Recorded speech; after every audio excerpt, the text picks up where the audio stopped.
So, of course, you mentioned your supernatural experiences in your childhood before.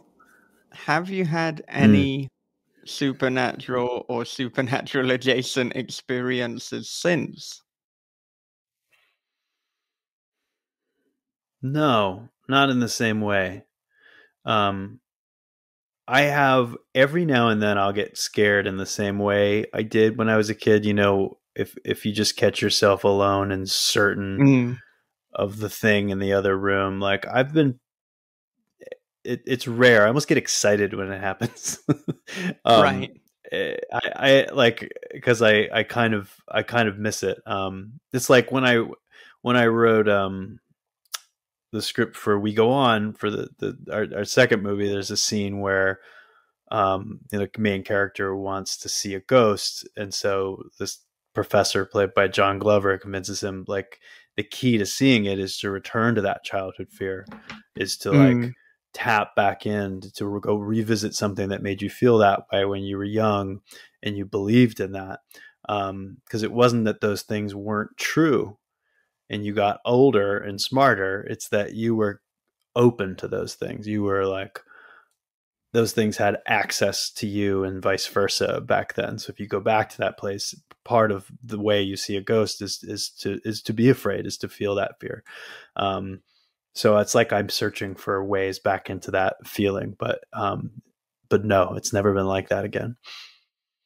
yeah, yeah. What were some ways that gave you that feeling?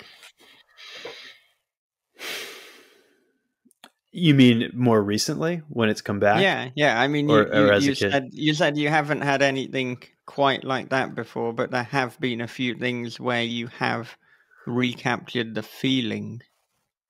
Yeah. I mean, I think alone, last time it happened to me, I was alone in a house in a basement. Like, I'm not usually alone in a house anymore. It used to happen more often. Right. Now I've got a family and I think people are generally around, but I was Mm, alone and I had seen, what was the movie I had seen? I had seen something that just set me wrong. I think it might have been right. Snowtown Murder, something that like I'll never see Oh again. my It god, just kind of did that me in. is such a brutal movie. Yeah, and it's not even supernatural. It just made me feel awful, like really, really Yeah, it awful. And I was sitting around, and I don't know where they come. You know, it was like I got the idea in my head that in the next room, where the doors were open but the lights were off within. Like I had one of those childhood experiences of like I think I see a shape that's not the furniture in there, and I mm. locked up and got paralyzed and had trouble walking over and facing it and turning on a light. And then once I did, I got really excited that I'd felt that feeling again. So it's like it's a weird sort of paradoxical moment.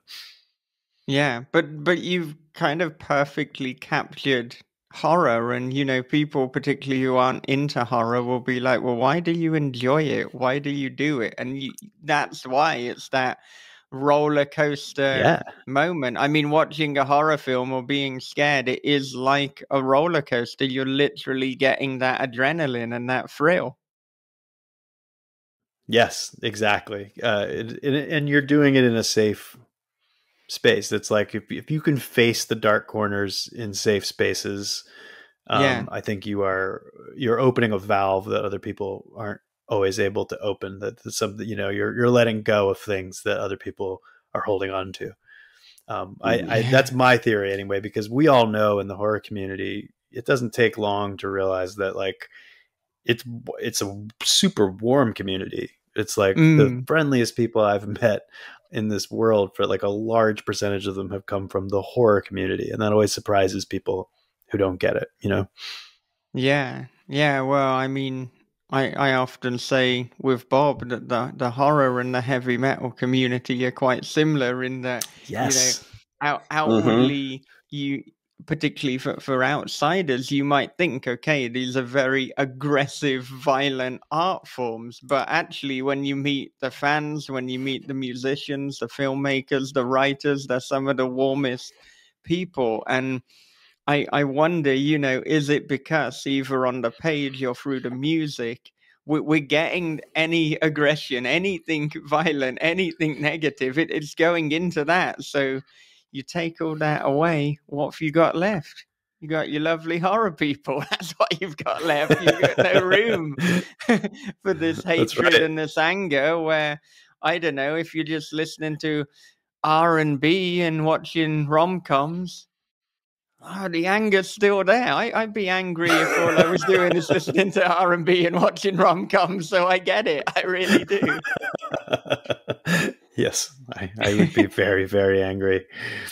Yeah, There's no that's a outlet for the nightmare. rage. That's a That's right. nightmare. You need the outlet. You need you need to let it go. So yeah, I think that's a good theory. I remember when I was young and I was Stephen King obsessed, and learning that he was like at the time coaching his kids' little league team, and just being like, that's so cool. Like, that dude is coaching a little league team, and the communities, they're cool with it. They're all right with it. You know, I'm sort of learning that now, because now like my kids are going to school and they're like, say to their art teacher, like, my daddy makes horror movies. And then they'll like watch my horror movie. And then I'm getting side eye from the art teacher, you know, next time I'm in parent teachers. And, you know, but at the end of the day, you learn like, yeah, it's kind of cool. And like people will embrace it. And like, you know, you can live, I don't know, like my kids aren't scared of me because of it in the community. Like, you know, people get it. So I remember being inspired by that. It's like, yeah, you don't have to be, you don't have to reflect your work. You can actually do the opposite. You can let your work go and open that valve and be, you know, a more stable person for it, hopefully. Yeah. Have you within your life had people, once they found out that, you know, you write horror films, just treat you differently and kind of indefinitely, like, or has it all been kind of warm, the general response?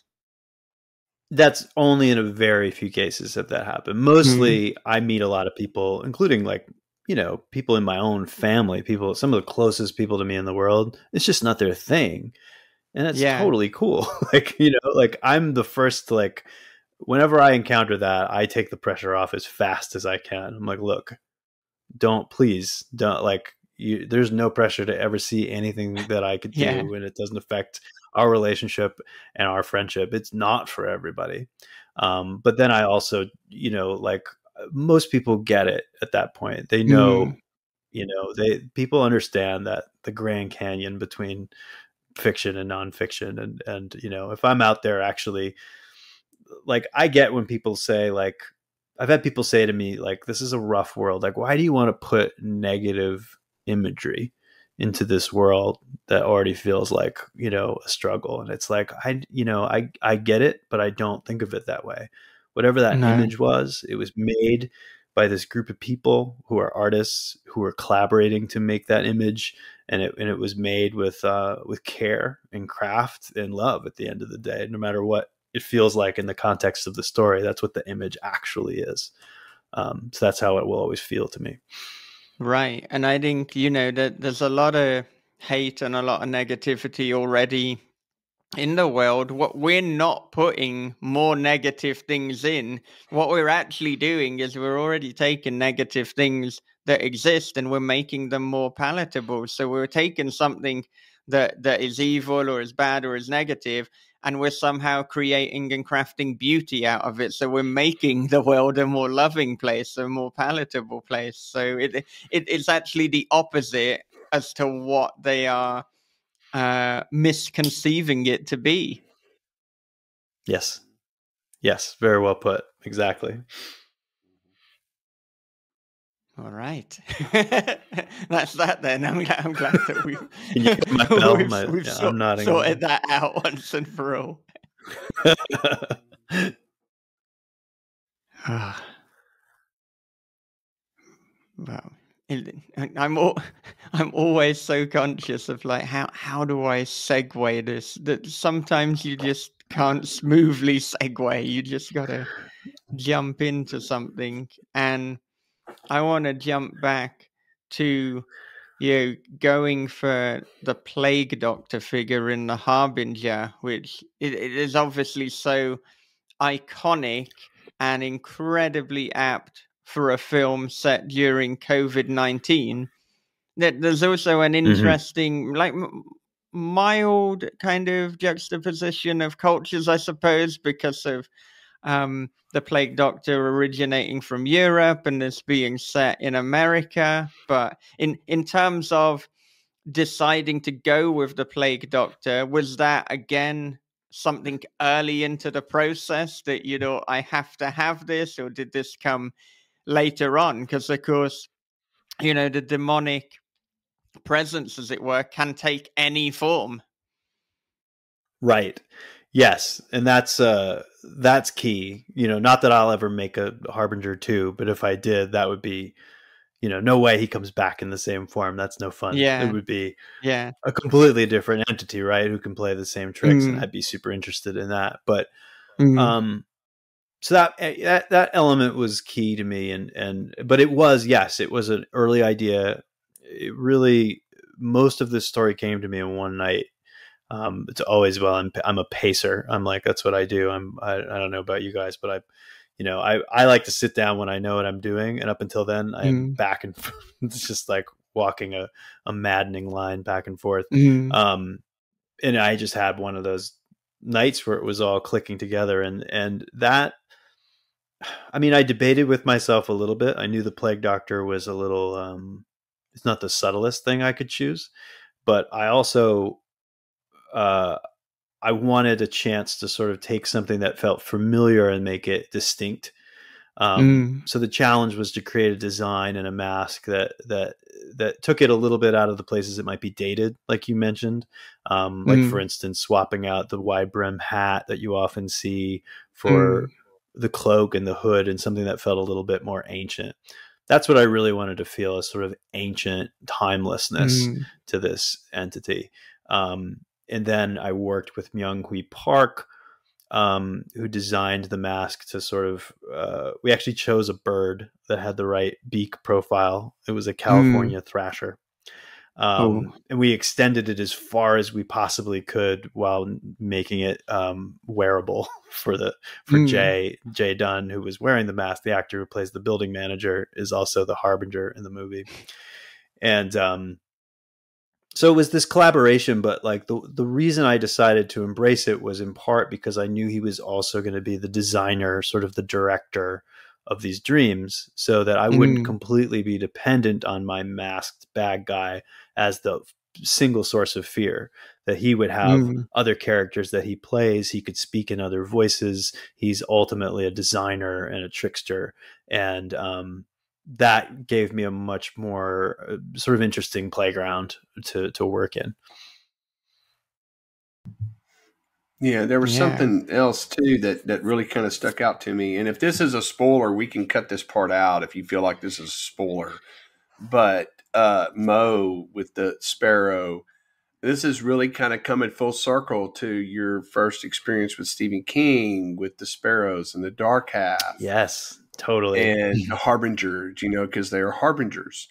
And I seen that immediately, and to me, it's like, okay, it's almost like Mo was kind of a harbinger in a way that was kind of unexpected. In other words, like, you have a harbinger, you have this entity, but also she had to go to Mavis, and it was just, man, it's like it all just kind of all went together.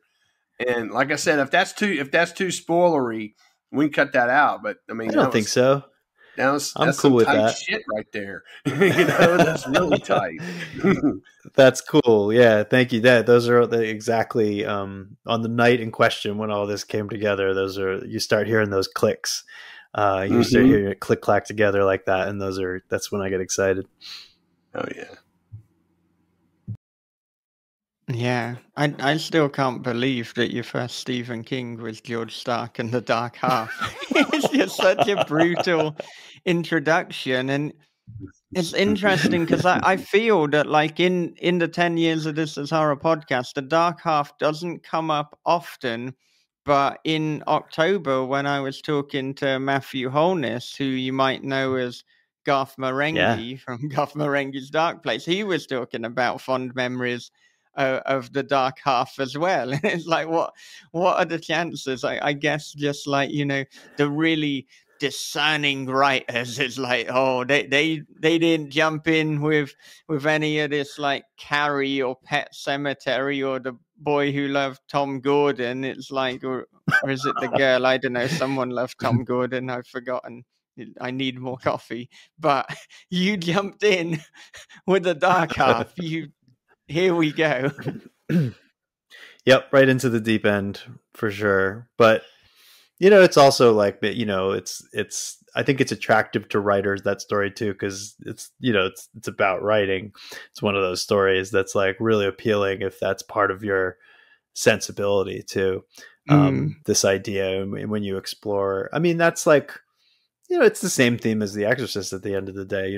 I've always been attracted to anything that's about the duality of man. That's probably my favorite theme, that and just time, like wrestling with time. Those are the things that I tend to return to. So the dark half, I think, spoke to that. Yeah. And then there's like quite a bit of wrestling with time because of the nature of the Harbinger, and there's some scenes that are very obviously messing with time again. Can't really get into them without properly spoiling it, but that is certainly something that comes up. And I mean, something that I think we have touched on is obviously because we're talking about nightmares and these things happening during the nightmare, and then you play around with the idea of waking up, but then waking up and now you're in another layer. This is like Inception style. It's like, no, I've just woke up in another nightmare. And I mean, that's terrifying, because if you think about it too long, it's like, well, hang on. Is this life I'm having just a really fucking long dream? Am I gonna wake up from this? It's like, oh, and that's what happens when you die. Like 80 or 90 years later, oh, and I'm awake. I just dreamed a lifetime. Yeah. Totally. I used to think about that a lot. Yeah. But I mean, since we're talking about nightmares and we're talking about fear, what is it that frightens you? Cockroaches. Let's give you a very simple answer. Just on few of them here, not in my apartment, but in Japan, to clarify. On the pure, like, immediate visceral level, cockroaches are my biggest fear outside of the heavy emotional stuff. The heavy fears are the ones that I write about usually. So, the last two things I've written about, I think my fear as a parent of, like, bringing kids into a world I'm not so certain of, and at what point you stop lying, and those things scare me. I think I'm one of those writers that's sort of been low key writing about like a slow burning apocalypse. Like I feel those things, and I've always been interested in those. So on the deep dark levels, that's where I mine, and that's where I think those are the things that tend to run through the pathways of the stories that I'm telling. But if I'm just dead honest, it's cockroaches, man. I mean, it's that last segment in Creepshow.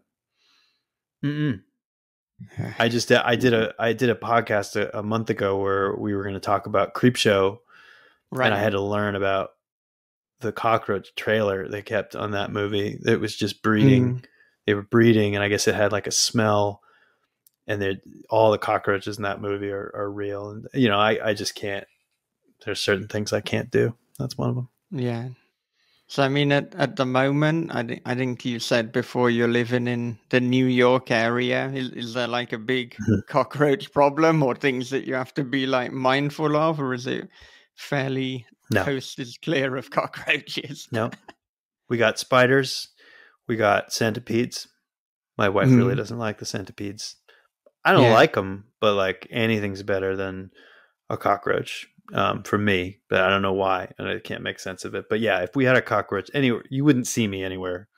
We had a cockroach, but I don't remain in those places. Yeah. Well, like, I mean, when I was living in the UK, I never saw a cockroach. But coming to Japan, like they just are cockroaches. Like during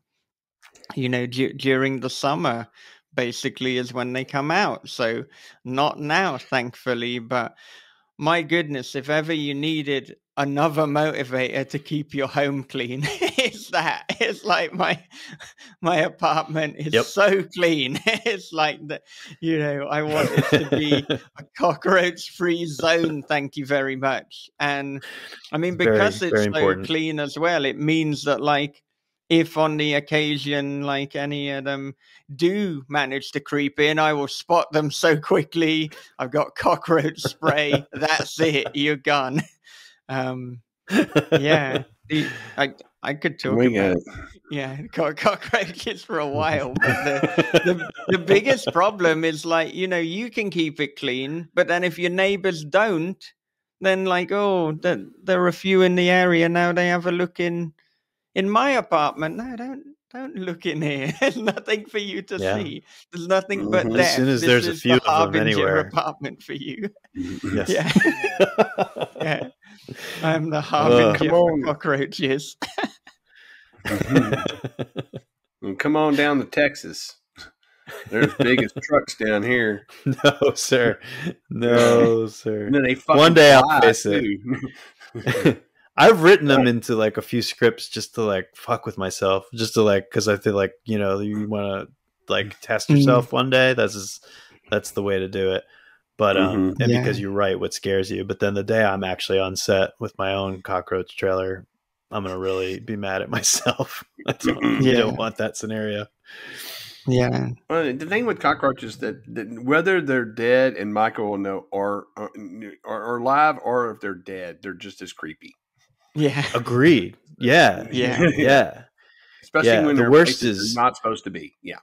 when they're when you see them, like, on the street on their backs, like, sleeping. Is that how they sleep? They're just be on their backs with their fucking, like, segmented, terrible stomachs, like, in the air. Like, oh god, no. I don't even want to, prod it, because it's like, what if they're faking it? It's like doing the fake out. I don't know why. Is there, like, a community, a subset of cockroaches that it's like, oh, we did the old fake out. And I think I was probably a teenager, and really, I mean, I've lived in Texas my whole life, so we've always had, to deal with it. And my mom was a neat freak, so if there was one, then the next thing you know, it's like, hey, y'all need to go play outside for a couple hours because I'm going to do this bomb thing. And so, of course, me, I'd be like, my mom's setting a bomb off in the house, telling all my friends, and she's like, don't tell them what I'm doing. I'm like, well, they thought you were really setting off a bomb, but I didn't know they could fucking fly. And so I'm probably like about 13 years old, and there was a cockroach in the school, and this girl freaked out, and this guy tried to grab it to scare her with it, and it flew on the girl. Which at that point right there was like, I think she had to go to the nurse's office, and it was a pretty bad ordeal. And we're still going, we're in class going, they can fly. Did not know that. It's just important information that we needed. It's like, no, we have to fight them. We have to kill them in the air. And it's like, that's shit, man. It's like, damn. Yes. Well, now we are at the heart of fear. We've gotten below all the bullshit. There's always cockroaches. Yeah. No, my friend only found out that they could fly when she was in Japan, living here, and at 2 or so in the morning, she can hear something, so she could hear them. Like, I don't know how big these cockroaches were, and she turns the light on and just sees 2 cockroaches. And the moment she realized they could fly was when they then flew towards her. She left her apartment. She's like, it's like 2 in the morning. I'm just getting out of here. which I think is a fair move. It's like, you didn't know they could fly. You've turned the light on. You're bleary-eyed. It's 2 in the morning. Then they fly at you. It's like, I'm not dealing with this shit. I'll take my chances. I completely on the agree street. with. You made all the right decisions there, but that is not how you want to learn that lesson. No. My God. I didn't know what you were going to say about being frightened of, and I can't I can't believe that It we've just came out of made me. so. Yeah, we've. Well, coming out of you just reminds me of the Visible Filth by Nathan Ballingrid. We published that a number of years ago. It's a film called Wounds now. I don't know if you've seen it, but it's very good. No, I Nathan haven't. Ballingrid is one of the best writers, just period. So certainly check out his work. I'd recommend I will. his debut collection, North American Lake Monsters. That is just so damn good. Making a note as we speak. They've the adapted. Visible Filth, which we put out under This Is Horror, that has cockroaches in as a kind of flavoring. It's not part of the main story. Flavoring. They're certainly there. Yeah. It's not. It's not. It's out of publication with This Is Horror at the moment, but it's in his collection, which I think the collection is called Wounds as well. Yeah. Yeah. So there's like two collections. And the other collection, The Great American Lake Monsters, was actually made into a series on Hulu called Monsterland.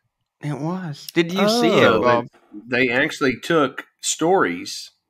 And so it's like an anthology series, and they took stories and created them. And I think he wrote or collaborated with a couple of them are kind of original from what I understand. And so it's interesting. He has a novel that's going to be coming out pretty soon too. He does. It's coming out sometime this year. But I mean, North American Lake Monsters, that deals more with, I guess, real life horror.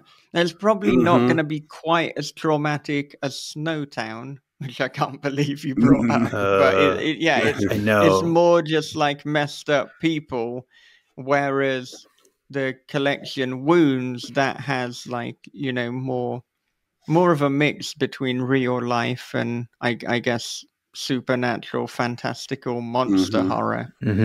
Oh, I will definitely seek this out. That's great. Thank you. Yeah. Snowtown, though. Oh, yeah, that's on the short list of things I'll never go back to. Yeah, like just I haven't thought of it for about a decade, which is probably good. It's good that I don't just getting on with my life and I'm like, oh, Snowtown Murders.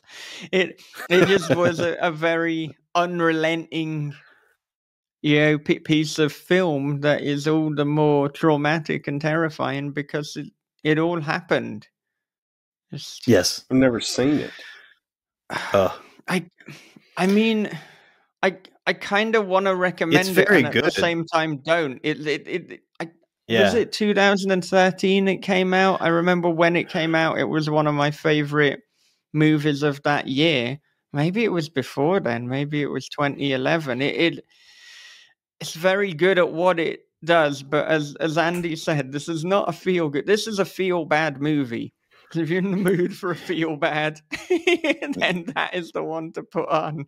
Yeah, but it is a feat because, you know, I talk about the Grand Canyon between fiction and nonfiction. Like sometimes something is done with such authenticity that it like trespasses somehow. Like it makes you feel the way the nonfiction would feel, especially when it's recounting true events. But there's an authenticity to the suffering in this movie that is really threw me off. Like, you know, I feel the same way about the last scene in Dancer in the Dark, which I will never see again.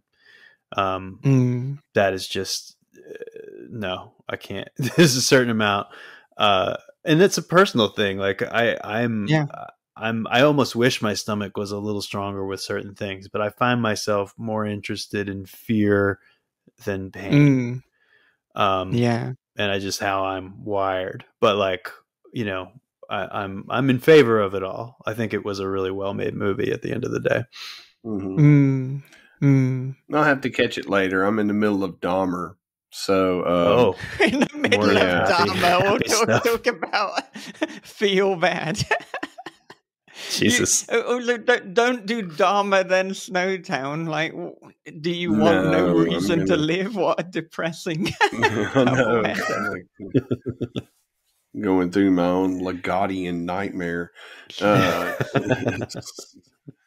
But yeah, that show's rough. But I mean, I'm gonna need a palate cleanser. I'm gonna be like Evan Peters after he made Dahmer. He's like, I'm not doing anything dark for a while. I'm kind of done. Yeah. I was reading about that, and I was like, well, I don't blame you there, buddy. I'm 5 episodes in, and I don't know how in the fuck you did this. Yeah, I got 5 more to go, and it's only gonna get rougher. Oh, wow. Yeah. Yes, you will need a palate cleanser. Yeah, for sure. I don't know if this happened to you as well, Andy, but I found after becoming a father that I got more sensitive to like real life horror. So I find things like Dharma, which I haven't watched, I find that more uncomfortable and more difficult. And I suppose having a child or having children, I don't know, because you're then the protector. It just makes it all so real, because of course everyone is somebody's child, and I'm just more sensitive to that stuff. And like I think as well, before, I guess I was also like testing the limits of horror and how extreme it can get. And it gets to a point which Snowdown is near the top of, where it's like, okay, I guess I completed that. I don't need to test it anymore. That's the answer. Right, I'm satisfied. Now let's move back to things a little bit more fear-based or supernatural, or just Sure. we don't I need have to see all that the detail. sensitivity.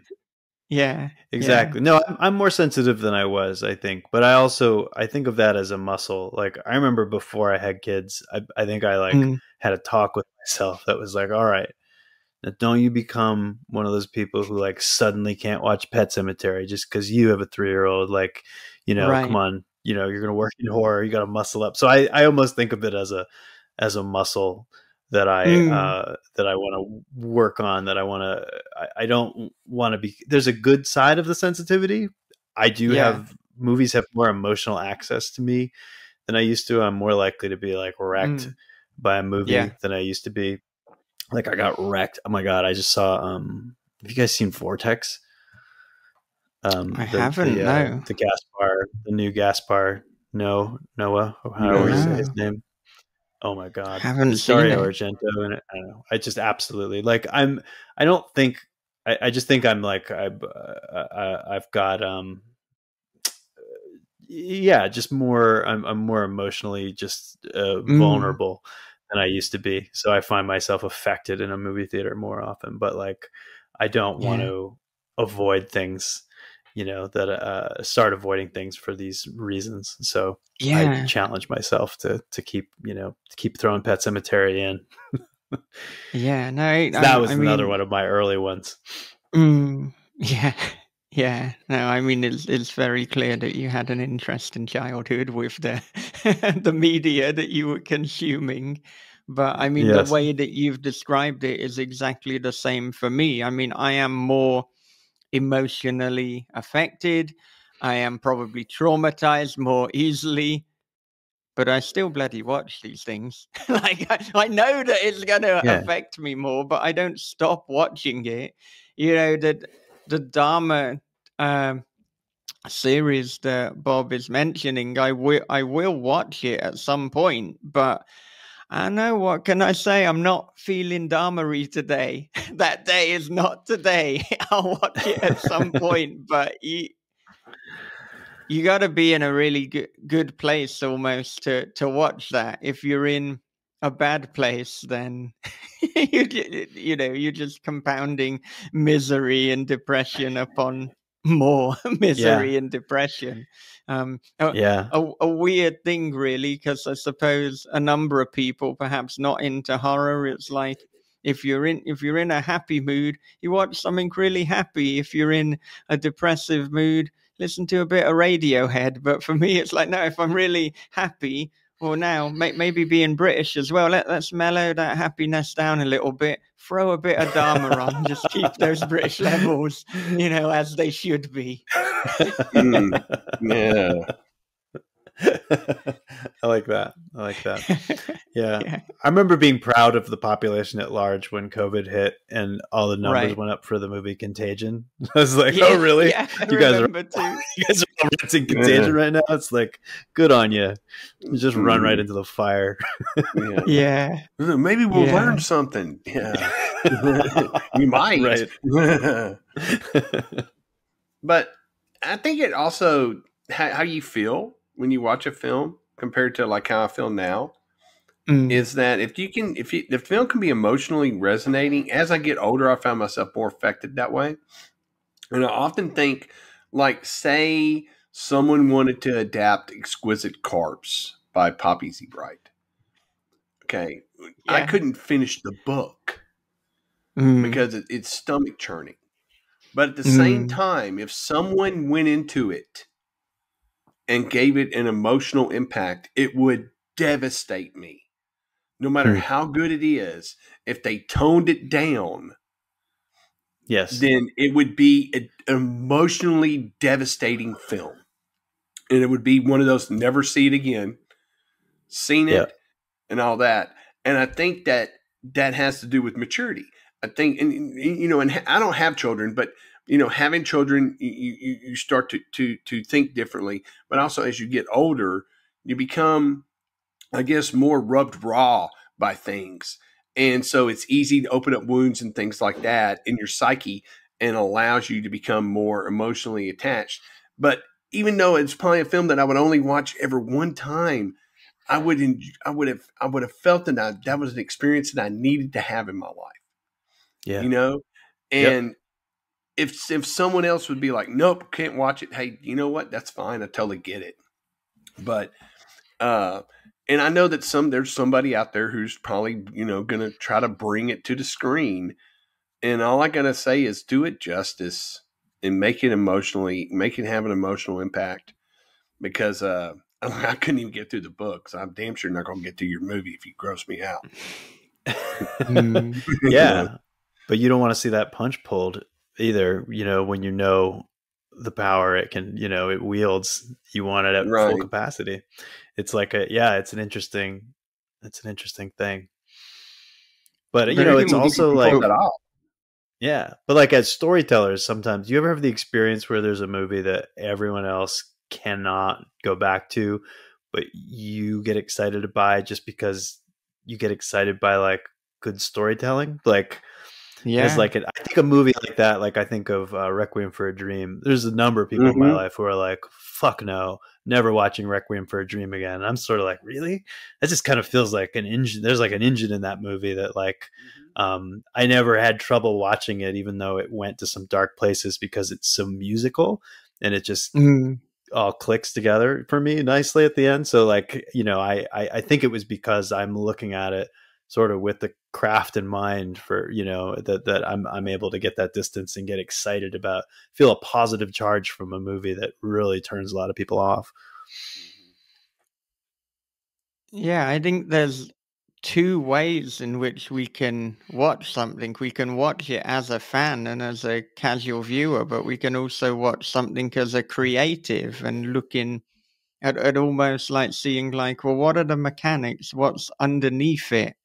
And Yes. so I think, if you're watching Requiem for a Dream as purely just a fan, people fans of it and they're people who are experiencing it, then it's gonna be a pretty uncomfortable rewatch. But if you're watching it as a creative and you're trying to learn from it, then I think you're engaging a different mode. So I think that's probably what it is. I mean, maybe I could rewatch Snowtown if I'm rewatching it purely to see like how is this put together. Yeah, we're almost exercising a different part of the brain to do that. Yes. It could be a helpful mode, especially when you're watching something that you don't like but have to watch the rest of. It's a great mode to have where I'm like, okay, now I'm going to start thinking about like you know, what the production design, or I'm going to, you know, Mm. start like breaking down elements and imagine like which departments are sort of seem to be clashing with each other, and like what else could I glean from this? Yeah. And when someone's brutally murdered, just remember, oh, they've just gone for a sandwich. That's all Just that's getting a going on, sandwich. Andy. Yeah. That's right. Yeah. That's it. Well, I mean, Bob mentioned the idea of adapting Exquisite Corpse by Poppy Z. Bright. I think it's one of those novels that would be very difficult to adapt, because I think a lot of the horror and the grotesquerie comes from it being a book. I think for completely different reasons it would be difficult to do an adaptation of House of Leaves by Mark Danielewski. It would also be difficult to do an adaptation of The Pallbearers Club. However, if anyone is listening who would like to, please do that. You know, do commission it. I don't want Yeah, Paul to the fall out with format on me that because I one. said it's him. Yeah, yeah. But Yeah. I kind of think with any of those books, if they were adapted, it's like you can't do a straight adaptation. You almost have to do a cover version. You're riffing on the themes and creating something that's different, Yeah. and that's uniquely its own. And actually, I think that's why Kubrick's The Shining is fantastic, because it is completely separate to King's The Shining. And I know that, you know, he doesn't like it personally, probably because it isn't really that faithful to it. But I think that's when we get the most interesting films and adaptations, when it's like, right, you're not doing a straight one. You are just, you know, riffing on it, and you're creating new, separate, interesting art. That's why I think that the television series of The Haunting of Hill House was so good.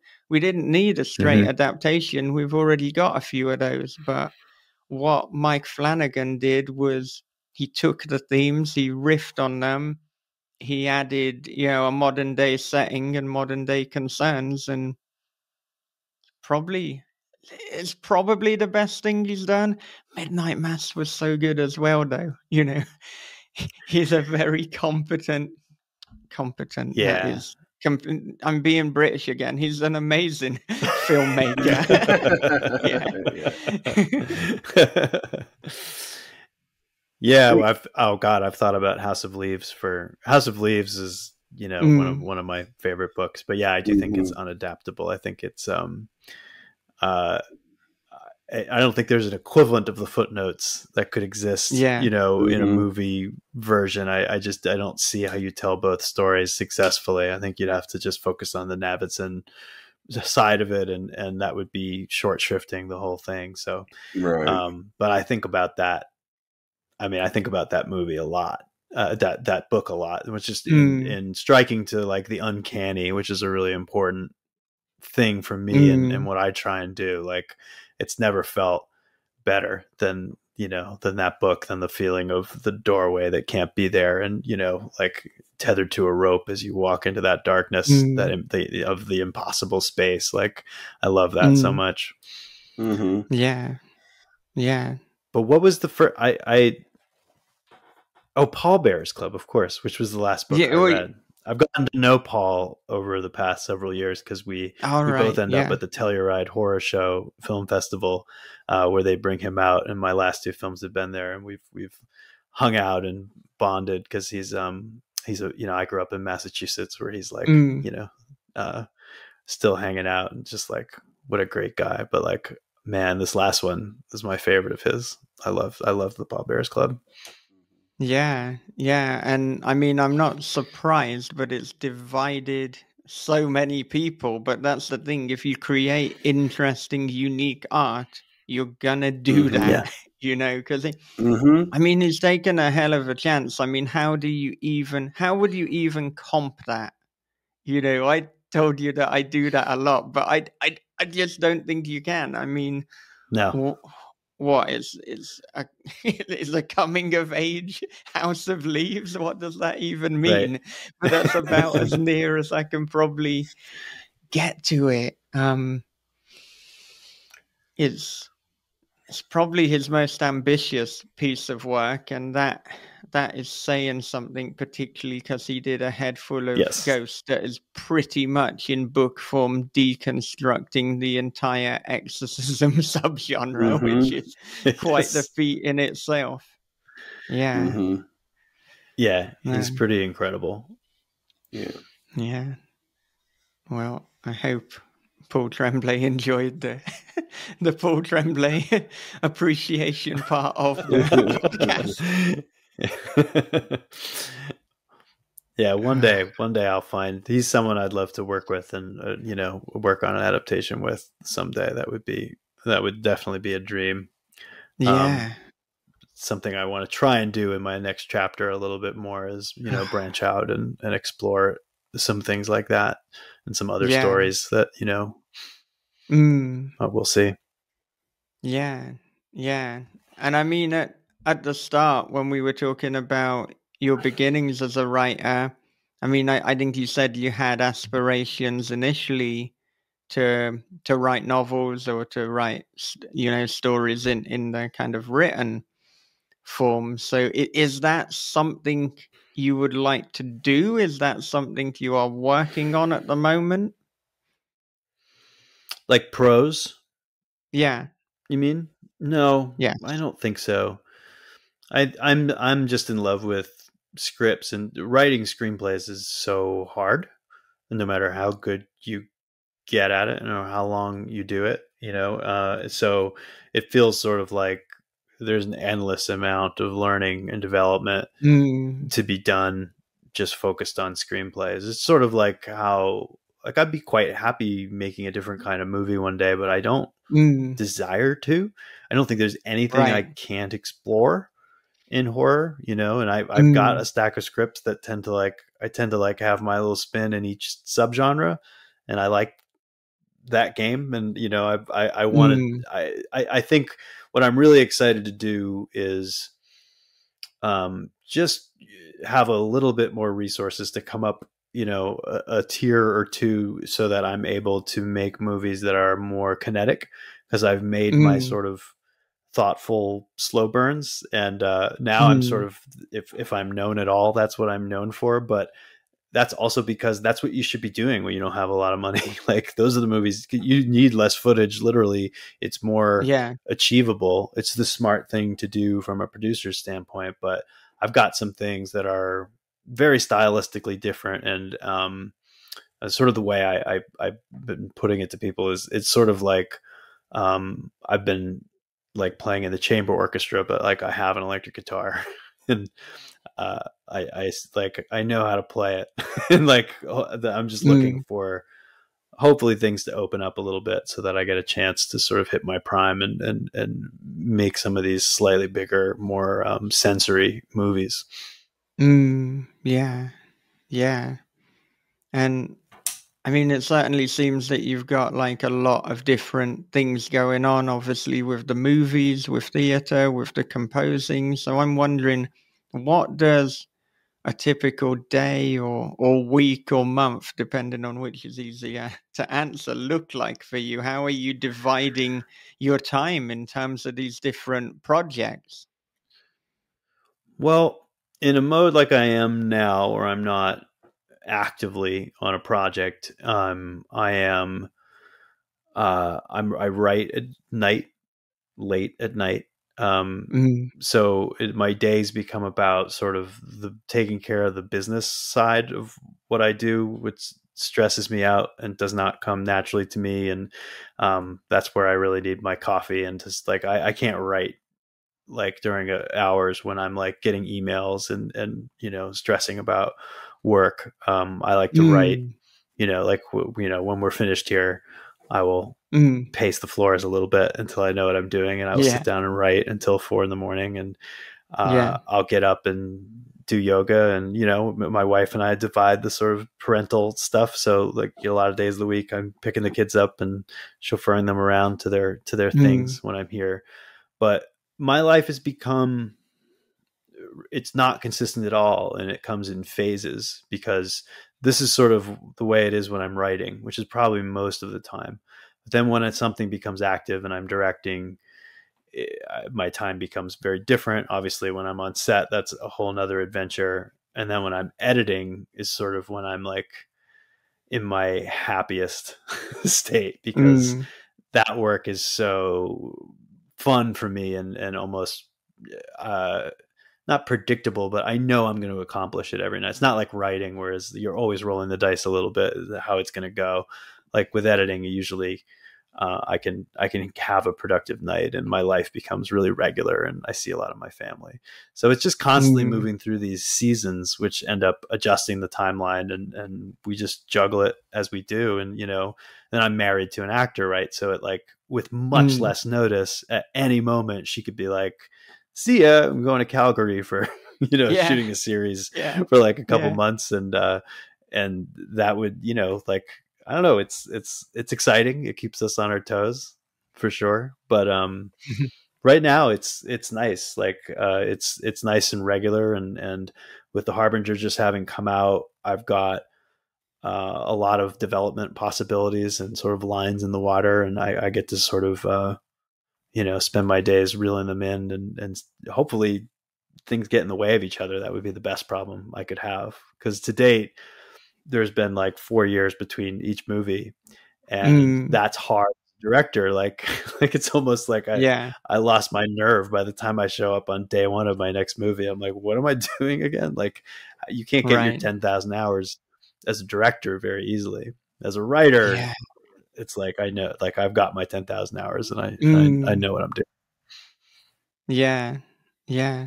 You said that pretty much consistently you're writing until 4 a.m. every night?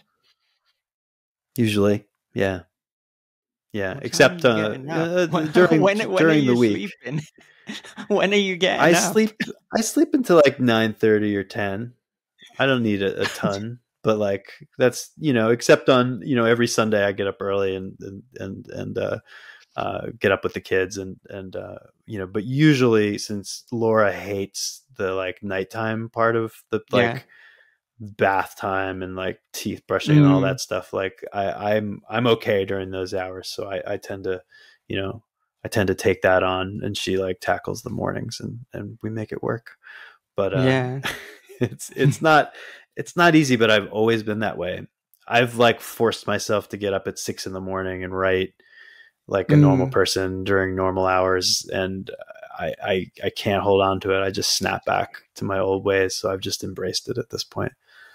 Yeah. You just have to kind of do what works for you and trust that. You got to be the animal you are. That's it. Yeah. Well, 10 p.m. till 4 a.m. It's a good chunk of writing time every day. So yeah, I can see how the 10,000 hours is. I mean, how many like screenplays would you say you're like writing a year? Depends if I'm also making a movie in the same year. If I'm in production, I'm doing less, but like I can basically write a script once every 3 to 4 to 5 months, depending on how it goes. The Harbinger was fast. It was super inspired. I think I had draft 5, which we shot just in probably 3 months after starting the rough draft. And usually it takes me a month or two more than that, but that's, you know, that's it. And then they, you know, a few of them have been the big ones that you end up like just wrestling with or taking a break in the middle to write something else, like a few of those. But The Witch in the Window and The Harbinger were both like, from a songwriting standpoint, like sometimes there are songs that just come to you, the song you write in 10 minutes, 15 minutes. They've both been the movie equivalent of that, the things that just sort of dropped in and ran. But I have movies I'm just as happy with, like my heart is just as much in, that I've had to wrestle into shape and keep whittling over the course of the last decade. It's just more, it's always nice when they come fast, but you know, I'm willing to wrestle too. Yeah. And how do you feel about in the future potentially working with like some of the big studios? Because obviously at that point, there's a lot more money, so there's a lot more you can do on the screen, but unfortunately, oftentimes you're having to give up a degree of creative control. There's rewrites. They might bring other writers in. So, I mean, Yep. how do you feel when kind of looking at, continuing to work in a more independent vein and then working with some of the like really big studios which is where like, a lot of the money is? Yeah, I think I'm ready to work under more structure, and I don't need the same degree of control that I've had. Mm, I actually, what's important to me is that those people who are involved in the oversight, that I feel a connection to them, that I, trust them, that I can look them in the eye, and I don't think I was ready. I didn't have a good barometer for that as a younger filmmaker, and now I feel like I'm meeting some of those people, and I'm not looking. I would be terrified if someone gave me like $100 million, like to do something. right. Like I don't need that. For me, having just a couple million would be really Mm, exciting, and maybe more than that. Great, I'd love to grow, but I just it's like I'll never argue for final. I don't know that I'll never argue for Final Cut, but at this stage of my career, I just kind of want the first one. I want to mm, and that's how I've been, honestly. I just want to like follow through on my swing, show the people around me, what my intention was, and then I'm usually the first person to like want to fire myself from that point. right. In Yellow Brick Road, we brought other editors on. Like I'll fire myself, I'll fire my ass as a composer. Like I'm always ready. I've tried a few times to like, like to talk everyone else into kicking me out of certain positions. I'm not precious about it, and I don't have like that auteur scarf on at any point. I'm always just Mm, inviting everyone around me to kick my ass and tell me when I'm getting tunnel vision. So structure and resources, and more days and more equipment to actually put what's in my head on the screen in a more mm, kinetic, sensory way. Like I've never had the time for like the close-ups of like what you're smelling and tasting and feeling. Like you just can't. You have 14 days to shoot. You can afford Steadicam for one of them. Like those are the sorts of situations I've been in. So I'm really excited to go swimming with the sharks, as long as mm. those sharks seem cool enough. Yeah. I'm meeting some cool Yeah. sharks. Also, I'm hoping to grow, and yeah, those are, everyone gets in sticky situations in this industry. Like I'm willing to go explore that and risk that to just grow. And Mm, I think I the Harbinger was intended to be kind of a bridge builder to just a next tier up.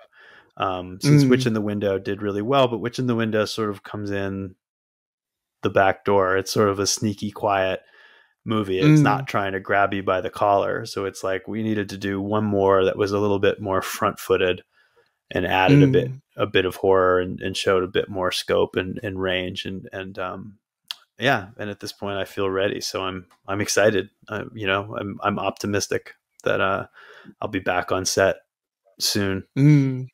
Yeah. Yeah. Well, there certainly seems to be a lot of buzz for the Harbinger. So hopefully, that buzz and all the press coverage that you're getting will translate to more opportunities. Certainly, fingers crossed, that is what we hope. Yeah, thank you. Hopefully. But I mean, for people listening who are just getting started with screenwriting, are there any kind of tips that you have, or how about some do's and don'ts for those just getting into it? I mean, I'm a believer in learning the rules before you break them. I'm someone who's Mm, glad that I sat in some classrooms and read my like Robert McKee book, yeah. and like I got a lot out of the foundational study of screenwriting. So I would not be someone who's like throw that out the window. I think kind of sponging that stuff up and learning that foundation, is important. And then from then on, what I usually say to people is like, you have to you have to think about the element of surprise. I think horror is a great place to be. I always tell people, if you have any affinity for horror, work in horror, because Yeah. it's a bottom line result thing. If you can scare people or excite people, this community is going to suck you right in. They're going to want to wrap their arms around you. People don't have conventions for romantic comedies, right? Like the horror community is ravenous and exciting, and there's all this sort of free press just based on passion, the way the websites, like stories will feed from one website to another, or like all the podcasts. The whole community is so terrific that you don't need those stars. You can write, where I disagree with people sometimes is I hear a lot of people saying, just write whatever is in your mind without any worry for resources. And I'm not a believer in that. Right. I really think writing for your resources can open you up creatively, and it does make it more likely your movie will get made. So like, I don't think writing all these big action sequences, when you haven't laid the groundwork yet is always the best way to go, to think about how it's actually going to actually get made, and write with some constraints in mind, because that's the beauty of what we do. Like, constraints invite creativity, and ideas will form from those constraints. So I don't know, those are a few things off the top of my head. Yeah.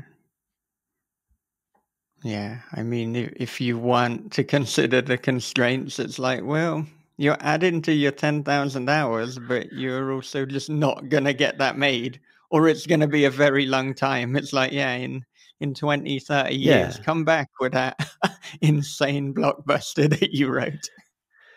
Yeah. Yeah. Or if you got to write it, then great, write it, but know what it is. Like, I do believe that, that once you learn the rules, then it is about the element of surprise.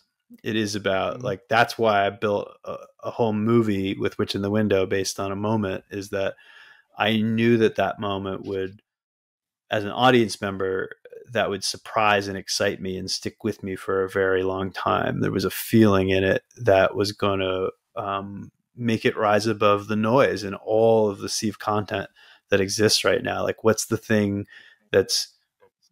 surprise at the center of the movie that people will never see coming, that people will, that goes beyond just a good jump scare, that has like some real heft to it. 'Cause you can really, if you have a few of those landmark things, those are starting points. Those are building blocks. You can build a whole story around them, because those are that is what's special. That those moments, and the actors, honestly, which is outside of the writing, but those are the two main elements, I think, that in the sea of content that exists, even at the indie level, that will make one thing rise above the thing next to it. Yeah. Yeah. Well, what advice would you give to your 18-year-old self? Oh, God. I have a lot to say to him.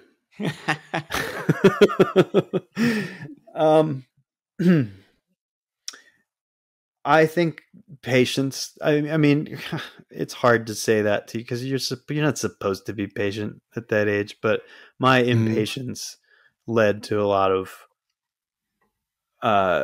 spinning of my wheels, and or energy placed in the wrong directions. But that's all part of how we get to where we're going. So it's hard to imagine. I wouldn't want to, if I believe in the moment I'm in now, I just got to let him make all the same stupid mistakes, unfortunately. But I think that's the main thing. Like, if I had had more patience with the craft, I do tend to tell people, like, yeah, like, work on sets, make your shorts, like, have patience, but also like don't wait around forever.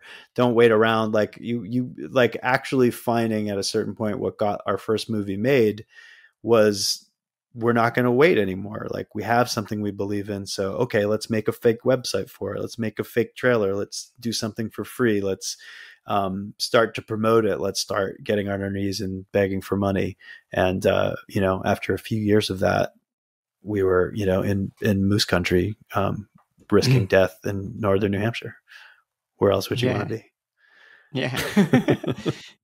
Yeah, I mean, you really did bring the 70s horror movie making aesthetic. I mean, literally putting yourself and others in danger. That's how they did it back then. And it's like, well, Yes, yes. Thank God I had good people around me, including Rob Eggers, who was our costume designer on that movie. If you can believe that.